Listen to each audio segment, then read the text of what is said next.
Hello everybody, my name is Alex Schiller and welcome back to the channel. Today we're going to be continuing our series on PC part picker builds and recommendations that I make for when the world starts to slow down a little bit, go back to normal, and you can actually buy a build at MSRP prices, and that's kind of where we're sitting at right now with the newest possible equipment you can buy.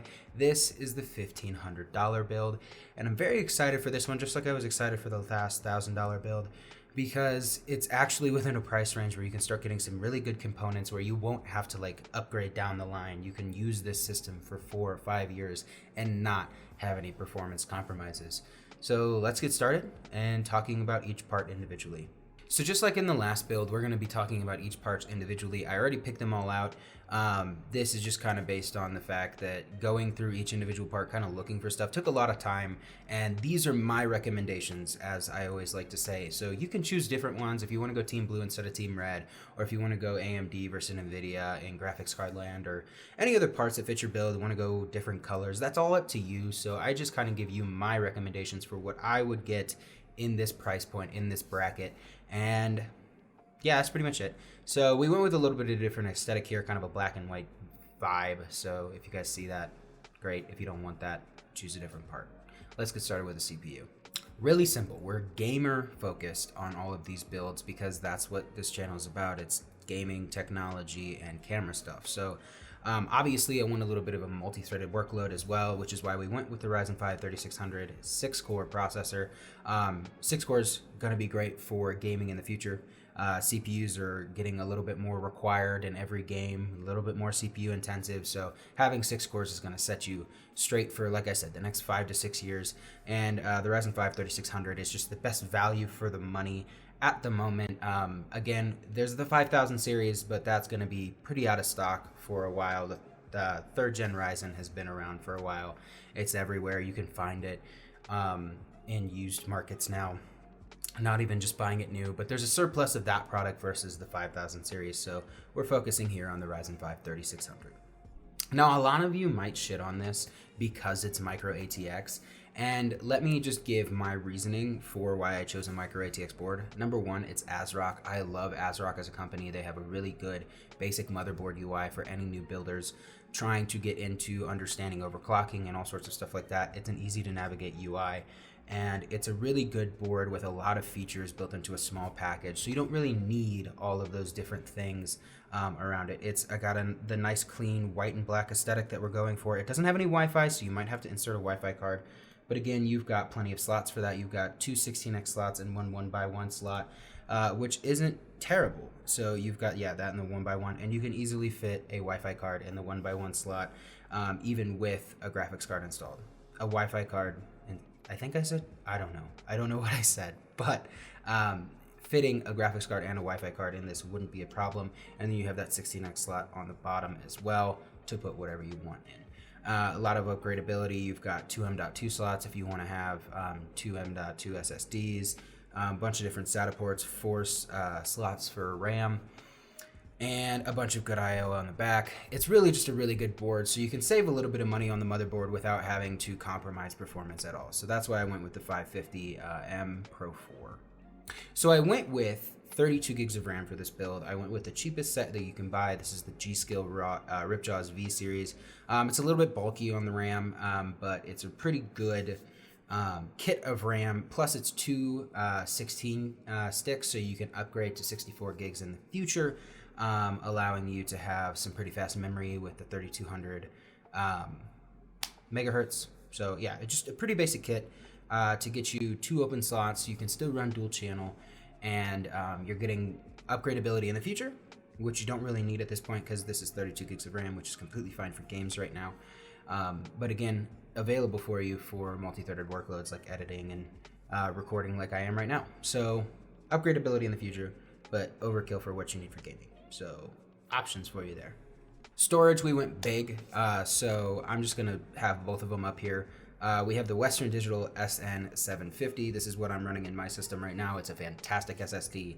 I'm using it as my game drive right now, but I'm setting it here as the Windows drive, the C drive, terabyte SSD. Everything boots fast. You can put whatever you want on it. Applications will pull up like that. So terabyte SSD, because we could afford it. Why not? I also have the Seagate IronWolf Pro 4TB drive. NAS drives are fantastic. They have super longevity. The IronWolf Pros are gonna last forever. I could have gone with a Barracuda or like a Firecuda here, but I decided to go with the IronWolf just because of the reliability. You want all your games. You don't want to have to download games. And if you are going to start doing like multi-threaded workload stuff like video editing and stuff, client work, photography, whatever, this is a really safe drive for you to have. It has warranties to back it up, and it has data recovery services that they offer. 7200 RPM. All your games are going to load like that. And once you get in the game, you're never going to see a stutter. So that's why I chose this drive to start the build. Here is where I have to justify myself again. So this is the RTX 3070. Obviously, MSRP prices. We're not going to pay scalpers. Please don't pay scalpers. It's a 3070. It has the power of a 2080 Ti. It's RTX. You're going to be able to play Minecraft in all those beautiful ray tracing colors and lighting. So the big thing here is the 3070 is going to be that card where you don't have to go 3080, 3090 to have longevity. The 3060 and the 3060 Ti are going to be those cards that you're going to want to potentially upgrade in the future. There's always going to be that desire. You know you're not getting the best. The 3070, you're just going to kick everything's ass for like the next 4 years, and it's not going to bother you at all. Kind of where I'm sitting with my 590 right now. I lasted 3 years with it, and it's just been chugging along. So it's one of those things that this is going to chug you along near into the future, and you're never going to think about upgrading. Uncompromised performance for the price. MSRP. We went with the 510 again. It's just a good case. NZXT is doing great things with this case. I think it looks great. I think you're going to have that Instagram PC that everybody else has. You're going to be very content with it. The tempered glass window, all that kind of stuff. PSU shroud. Really great cooling. We've been over this case before. We went the black and white design because that's what we're going with this build for. So yeah, NZXT H510 in white. Never, ladies and gentlemen, skimp on a power supply. The NVIDIA recommends a 650 watt power supply. We went with 750 in case you want to overclock the GPU and the CPU and the RAM, all that kind of stuff. The more power draw you have, the better reliability with the 80 plus gold is super important. And then obviously the fully modular to have, you know, customizability with your cables and being able to manage them better results in better airflow and a nicer looking case, especially with that H510 having the tempered glass window. You'll be able to see everything. So better ability to cable manage, better performance because you'll have that electric overhead and then, or wattage overhead, I guess. I don't know what the proper wording for that is. And then just a really reliable with the 80 plus gold certification. EVGA is fantastic at power supplies. So Supernova 750, 80 plus, my recommendation. And that overall comes to $1,489.82, a little bit under $1,500. You can splurge again with those couple extra bucks on whatever you want, and you can obviously interchange most of these things with a company you prefer. I prefer having ASUS stuff to collaborate well together in Aura Sync and stuff like that. I love that RGB, but this is my recommendations for if you're building for the first time, things that are going to get you by and things that are going to blow things out of the water for the foreseeable future. So this is my recommendation if you have $1,500 to spend, what you should build at MSRP.